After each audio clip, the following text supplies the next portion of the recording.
Good morning sir. ఈరోజు తాళచెరు గ్రామంలోనే మన రైతు దిగ్గిరాల సత్యనారాయణ గారి చేలో ఉన్నాం. వారం క్రితం మనం ఈ చేలో ప్లాంటెక్స్ అలాగే టెస్లా మన వేదా కంపెనీ 2 ట్యాంకులకి డెమో చేయించడం జరిగింది. ఒకసారి ఫార్మర్ యొక్క పనితనం, మందు యొక్క పనితనం, ఫీడ్బ్యాక్ ఎలా ఉందో తీసుకుందాం. సత్యనారాయణ గారు ఎలా ఉంది? ముందు బాగుందండి. టెస్లా ప్లాంటెక్స్ బాగుందండి. దోమ కానీ తెల్లదోమ, పచ్చదోమ, పేనబంక బాగా పోయిందండి. అయితే 10 మంది కొట్టచ్చు, రైతులు ఎవరైనా స్ప్రే చేయొచ్చు అండి ఒకసారి. అయితే మాత్రం గనుపుగా అయితే బాగా ఎడంగా, బాగా చెట్టు బాగా దొట్టంగా బలంగా బాగుందండి. గ్రీనిష్ కానీ దోమ కానీ బాగుందండి. అయితే 10 మంది రైతులు కొట్టచ్చు అండి కన్ఫామ్గా.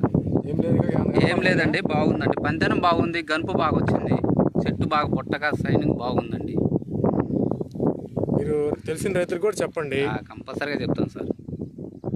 ఒకసారి ఫీల్డ్ని గమనించినట్టయితే మనం చెట్టు మాత్రం మంచి తమలపాకులాగా నీట్గా నిగనిగలాడతా క్వాలిటీ బాగుందండి. మనం వాడిన ప్రతి రైతు కూడా ఇదే ఫీడ్బ్యాక్ ఇచ్చాడు. టెస్లా ప్లాంటెక్స్ వాడిన రైతులు ఎక్కడ కూడా ఇంత మచ్చ కూడా లేదు, మొక్క లేదండి, నీట్గా వచ్చింది. ఓకే అండి, థ్యాంక్ యూ.